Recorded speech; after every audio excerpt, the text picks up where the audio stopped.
Thank you, Chairman Comer, for your leadership. In less than 100 days of subpoena power, this has been one of the most in-depth investigations the House Oversight Committee has ever had in recent history.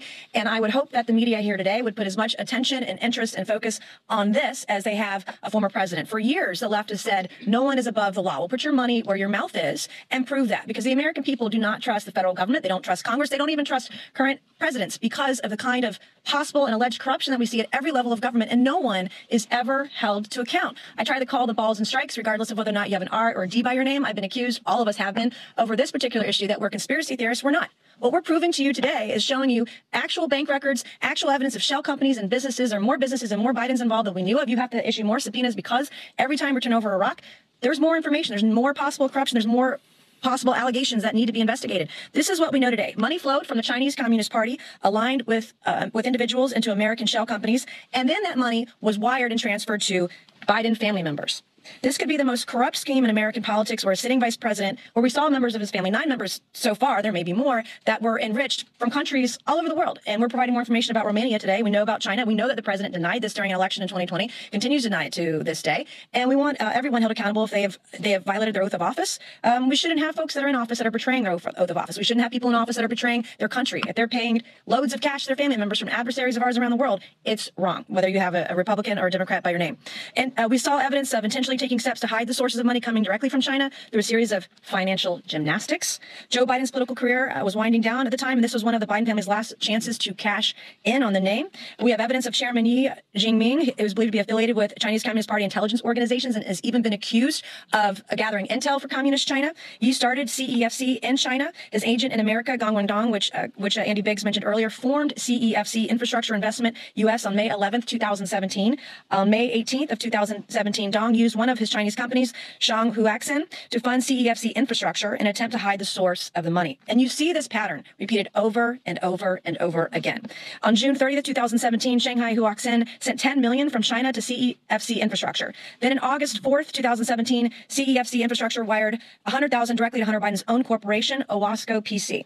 Hunter's Owasco also received $500,000 from another entity affiliated with Ye, State Energy HK Limited. State Energy HK appears to be part of Ye's personal slush fund to potentially commit bribery and launder money. The Chinese Communist Party affiliated entities may have bought influence with the Bidens that they couldn't get otherwise, and obviously for good reason.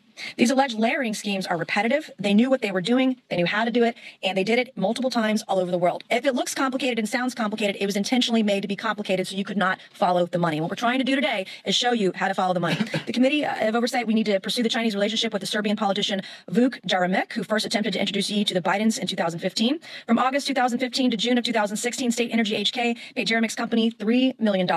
When Jeremic ran for UN Security General, who did he turn to? It appears he turned to Hunter Biden. On June 16, 2016, Jeremic wrote to Hunter asking if he could meet with the Vice President's National Security Advisor, Colin Kahl, related to the elections for UN Security General. The meeting appears to have happened because on July 2nd, 2016, Jeremic informed Hunter that my meeting, quote, with Colin did not last very long, but it didn't go too bad, I think. What is suboptimal is that the Office of the Vice President seems to be outside the decision-making loop on the UN Security General elections issue. These people didn't come to Hunter Biden because he understood world politics or that he was experienced in it or that he understood Chinese businesses. They wanted him for the access his last name gave them. Access to the Chinese Communist Party they couldn't otherwise get.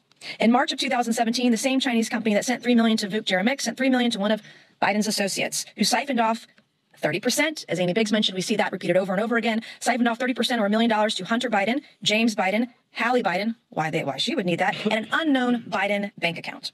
The committee has written to Vuk Jeremic and Rob Walker, but they have both refused to cooperate with the Oversight Committee. The Biden family needs to answer for this, and the DOJ needs to get off its ass and investigate. We've done the work for them so that they can't screw it up now.